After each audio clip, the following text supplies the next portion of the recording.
I got 99.95 percentile. How can you get a similar score? They'll tell you that they are using none of this technique. ऐसा वो क्या कर रहे हैं? Now this is absolutely a skill game. 99.95 percentile. This is the score I got in the VRC section of CAT 2022, the first CAT I attempted. Now, how can you get a similar score? This is what we will talk about in this video. इस video को हमने दो part में divide किया है. पहला part कि हम अपने कैट को कैसे स्ट्रेटेजाइज करें ताकि हम VRC सेक्शन में सबसे ज़्यादा मार्क्स लेकर के आ पाएँ. And part 2, in the next 3 month what should be the things that you must be studying for improving your scores in the VRC section. Now I will be honest here. इस video को बनाने के पहले I went through most of the resources on the internet about improving your scores in the VRC section of CAT examination. और मैं देख करके बड़ा डिसपॉइंट हुआ कि a lot of people are talking about things that people never use, CAT toppers never use, such as skimming technique, attempt rate, accuracy rate. इन सारी चीज़ों के बारे में अगर आप किसी IIM अहमदाबाद के स्टूडेंट से पूछोगे या किसी ऐसे इंसान से पूछोगे जिसने VRC में बहुत हाई स्कोर किया है, they will tell you that they are using none of this technique. ना वो स्किमिंग कर रहे हैं, ना वो अपने बहुत ज़्यादा अटेम्प्ट रेट या एक्यूरेसी रेट पे फोकस कर रहे हैं. तो ऐसा वो क्या कर रहे हैं जिससे उनका VRC स्कोर इंक्रीज हो सकता है, और ऐसा आप क्या कर सकते हो जिससे आपका भी VRC स्कोर इंक्रीज होगा. So let's start with the basics.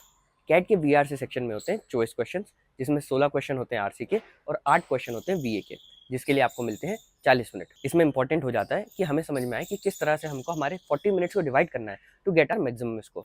अब यहाँ पे दो तरह के कैंडिडेट हो सकते हैं.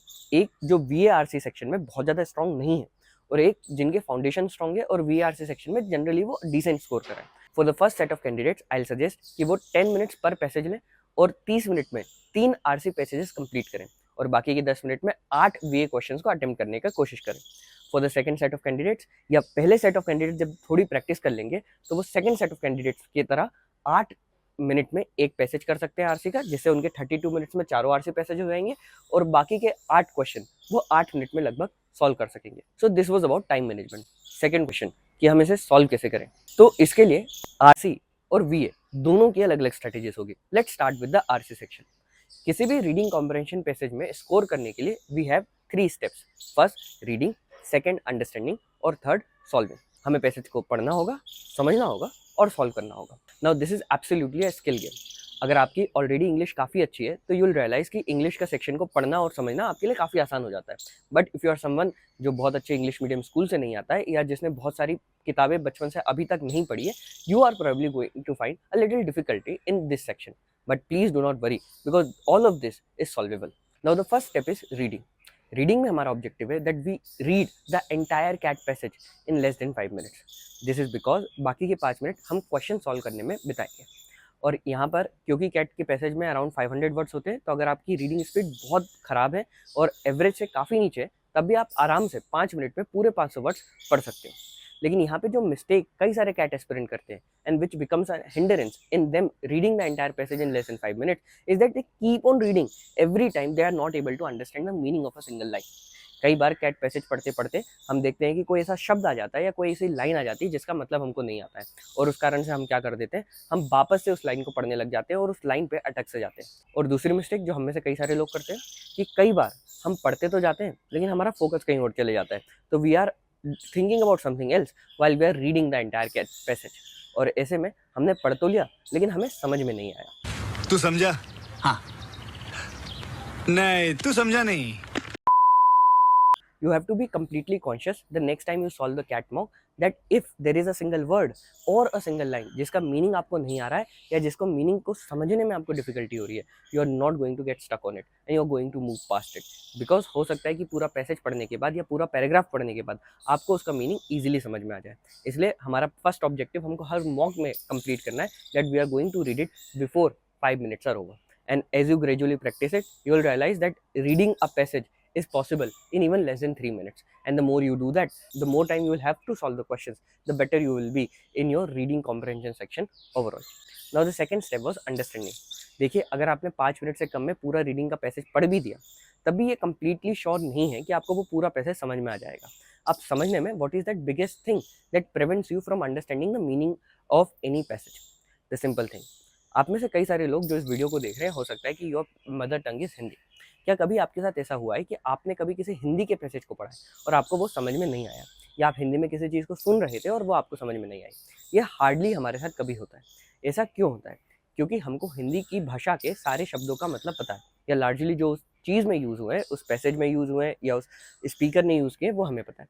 जब भी हमें कोई शब्द समझ में नहीं आता है, because we don't know the meaning of that word, and the same happens with the English language. There are times when we encounter kind of words that we do not know the meaning of, and because we don't know their meaning, we are not able to understand the entire passage which revolve around that word. इसलिए important होगा कि we build our vocabulary gradually, है ना। तो हर बार जब आप पैसेज करो, take it as an opportunity कि हर पैसेज में आप 5 से 10 वर्ड सीखोगे। जैसे अगर आप हर दिन अगले 90 दिन में 4 पैसेज भी करते हो, तो you are going to do 360 passages, and if you are learning 5 words in each passage, you are going to learn 1800 new words. And trust me on this, that when you go for the actual CAT, you'll realize that there are no new words that are coming, and even if there are new words, there are very few new words. तो एक passage में अगर 1-2 नए words होते हैं तो हम उस पूरे पैसेज को समझ जाते हैं, लेकिन जब उस पैसेज में 10 से ज़्यादा नए वर्ड्स होते हैं तो वो पैसेज का मतलब हमको समझ में नहीं आता है। इसलिए इंपॉर्टेंट है कि अब हर पैसेज को हम लें as an opportunity to learn new vocabulary words, है ना। तो जब भी पैसेज आप सॉल्व करो, कंप्लीट हो जाए, उसके बाद उस पैसेज में सारे वर्ड अंडरलाइन कर लो जिनका मीनिंग आपको नहीं पता था, और वो भी जिनके मीनिंग के बारे में आप अनश्योर थे, and you will realise that gradually building your vocabulary is the best way of ensuring कि आपको पूरा पैसेज समझ में आ रहा है। ठीक है। The third part is solving the passage. Now how do you really solve this passage? देखिए, अगर आपने पैसेज को पढ़ा है और अच्छे से समझा है, तो the third step is pretty natural for you, you are going to solve this passage. But then again there are a lot of traps that are there when you solve for this passage. Now एक चीज़ जो मैं इस video में कर सकता हूँ, मैं आपको सारे ट्रैप्स लिस्ट डाउन कर दूँ, लेकिन वो सारे ट्रैप्स लिस्ट डाउन करने से कोई फ़ायदा नहीं होगा, because you will never learn them until you encounter them. और इसलिए इंपॉर्टेंट है कि the next time you are solving the passage, what are you going to do? You going to understand कि आपने जो आंसर मार्क किया था और जो एक्चुअल आंसर है, अगर उन दोनों में डिफरेंस है, तो what was that difference in understanding. इसके लिए आप क्या करोगे? लेट्स से आपने क्वेश्चन सॉल्व किया, आपको लग रहा है उसका ऑप्शन बी है, आपने ऑप्शन बी मार्क किया, जब आपने आंसर की खोली तो आपको दिखा कि उसका आंसर तो एक्चुअल में सी है। तो now you are going to understand कि सी उसका सही आंसर क्यों है, and what were you thinking when you thought B is the right answer. When you will compare that understanding, and trust me, this is a very very tedious job to do, this is very difficult to do, because हमको 16 questions के लिए करना होगा in every single CAT mock, we will have to do for every single passage that we are going to do. लेकिन अगर आप ये कर पाए और आपने उस कंपैरिजन को देखा, तो यू विल रियलाइज कि there are some common mistake that you are attempting, और ये कॉमन मिस्टेक हर इंसान के लिए अलग होगी, because there is certain way that we are train to understand the English language. और हो सकता है कि आपकी उस ट्रेनिंग में कहीं ना कहीं वो मिस्टेक आ गई हो, जिसके कारण आप वो एक मिस्टेक को बार बार कमिट कर रहे हो, एंड जैसे ही आपने वो मिस्टेक रियलाइज करी, you will realize that you are improving your scores. So what do we have to do?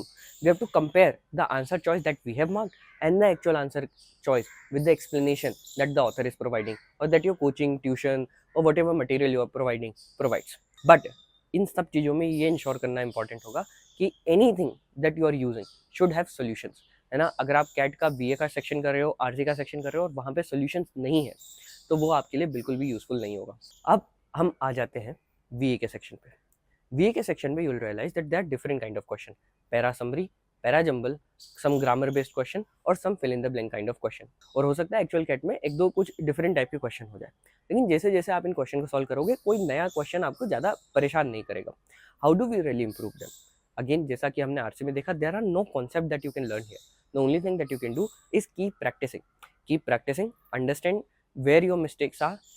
Again यहाँ पर भी क्या करना है? सिर्फ प्रैक्टिस करना है, समझना है कि हम मिस्टेक्स कहाँ पे कर रहे हैं, वो कौन सी चीज़ें हैं जो हमने गलत सॉल्व की है, वो कौन से शब्द हैं जिनका मीनिंग हमको नहीं आता है, and then keep on improving upon your mistakes. तो यहाँ पर बड़ा सिंपल है, keep practising the mocks and keep doing the VA questions as many of them as you can, and this will improve your VA section completely. Now this was about attempting the entire mock. अगर मैं इसे summarise करूँ तो आपको क्या करना है? आपको सबसे पहले अपनी अटेम्प्ट स्ट्रेटेजी बनानी है। आप 3 RCs प्लस BA करोगे या 4 RC प्लस BA करोगे, and depending on that you are going to divide your time between reading and solving. अगर आपने बोला है कि हम 3 RC करने वाले हैं तो 5 minute reading time, 5 minute solving time. आपने बोला है कि हम 4 RC करने वाले हैं तो 4 मिनट रीडिंग टाइम और 4 minute solving time for each RC, and then approximately 10 minutes for 8 BA questions here, या फिर 8 minutes for 8 BA questions here. That is going to be your attempt strategy for the mock. लेकिन क्या आप इससे कम attempt कर सकते हो? The answer is yes, definitely. We can't predict the level of CAT. CAT में कितने कठिन पैसेज आने वाले हैं, हो सकता है कि वो कैट में कुछ इस तरह के पैसेज आ जाए जिसमें तीनों पैसेजेस डूएबल ही नहीं है, तो ऐसे में अगर हम पहले से एक अटेम्प्ट रेट लेकर के जाएंगे कि हमको इतने क्वेश्चन तो अटेम्प्ट करने ही है, वहाँ पे हम पूरी तरह से अपने स्कोर को खराब कराएंगे because of the negative marking. So what are you going to do? You going to ensure कि जब भी आप किसी पैसेज को पढ़ो और आप क्वेश्चन करने जाओ, if you are not able to eliminate at least 2 options, you are not going to attempt that question. So best case तो ये होता है कि आपको वो आंसर चारों में से दिख जाए कि यही आंसर होने वाला है, बट अगर वो भी नहीं हो रहा है and you are not able to eliminate 2 options, then you are not going to attempt. And this is something that if you keep on doing, you will realise कि आप बहुत अच्छे से अपने स्कोरिंग को इम्प्रूव कर पा रहे हो with a great accuracy rate. वो एक्यूरेसी रेट कितना होने वाला है वो मैं आपको इस वीडियो में नहीं बताऊंगा, because it will differ based on each of your individual persona. But please remember कि अगर आपने दो ऑप्शन को एलिमिनेट कर दिया है, तो you going to the chances of you scoring high marks increases significantly. Another thing, please don't get stuck on any question for more than a minute. क्योंकि हमने यहाँ पे देखा है कि हमने 5 मिनट दिए हैं 4 क्वेश्चन को सॉल्व करने के लिए आरसीएस में, या 10 मिनट दिए हैं 8 क्वेश्चन को सॉल्व करने के लिए बीए में. Please do not get stuck on any question for more than 60 to 90 seconds. अगर आपको लग रहा है कि आपने उस क्वेश्चन को पढ़ने के बाद 60 सेकेंड्स ऑलरेडी इस पर सोच लिया है, पैसेज को वापस देख लिया है और उसके बाद भी आपको आंसर नहीं आ रहा है, तो प्लीज डोंट गेट स्टक. यहाँ पर हम देखते हैं कि कई सारे बच्चे जब स्कोर नहीं कर पा रहे हैं, वो इसलिए ही नहीं कर पाते हैं क्योंकि वो एक क्वेश्चन पे अटक गए और उस क्वेश्चन के लिए बार बार पैसेज को रेफर कर रहे हैं, और इस प्रोसेस में उन्होंने पूरे पैसेज को 4 बार पढ़ लिया है अलग अलग पार्ट से, लेकिन उनको वो क्वेश्चन अभी भी सॉल्व नहीं हो रहा है. अगर उस क्वेश्चन का आंसर आपको पहले 60 सेकेंड्स में नहीं आया, तो मोस्ट लाइकली वो क्वेश्चन का आंसर आप कितनी भी बार पढ़ लोगे आपको नहीं आने वाला है. तो please don't get stuck on any of the question, please move on. And if you start moving on, you'll realize you'll be very, very happy in the VRC section and in life in general.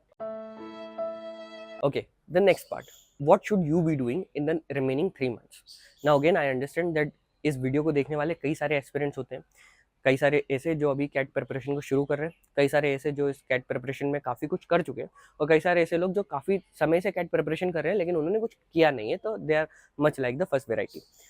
गजब बेइज्जती है. ठीक है, यहाँ पे what should you be doing? देखो, एक book मैंने हमेशा रेकमेंड की है, which is the word power made easy book. This video is not sponsored by the publication और द बुक ऑथर, बट एक absolutely necessary book if you are planning to improve your vocabulary. इस book को मैंने जितने लोगों को suggest किया है, all of them have reported significant improvements in their vocabulary. और अभी भी टाइम है आपके पास, 47 सेशंस होते हैं इस बुक में. अगर आप चाहो तो इस बुक को यूज़ कर सकते हो, हर सेशन को एक दिन दे करके आराम से अपनी वोकैबुलरी को इंप्रूव कर सकते हो. Second thing, you are going to practise as many RCs as you can. Again, कितने आरसी प्रैक्टिस करना है, this will depend on whether you are in a job or you are preparing for CAT completely.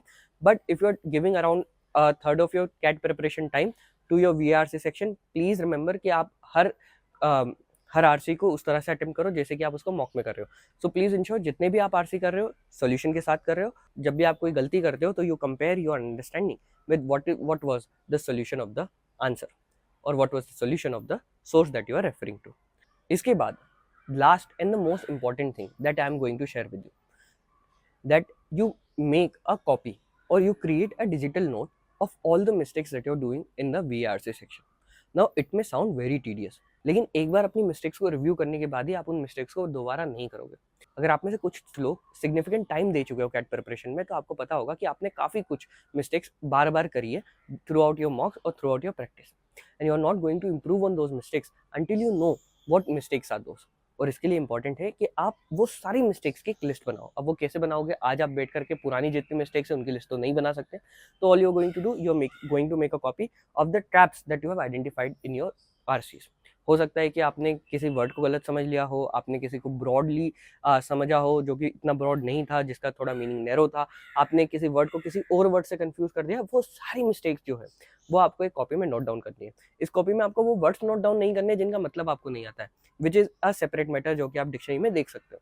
लेकिन यहाँ पर वो traps identify करने हैं जो आप बार बार कैट के मॉक्स में गलत कर रहे हो, और इससे आप रियलाइज करोगे कि this are some of the same mistakes that are doing over and over again in CAT. And the next time you are attempting a mock, जब आप उस क्वेश्चन को देखोगे तो आपको मिस्टेक याद आ जाएगी कि यार हाँ यार, पिछले मॉक में मैंने ये मिस्टेक करी थी. And this is how you are going to solve your VRC section of CAT. If you really like this video, please do like it helps me a lot.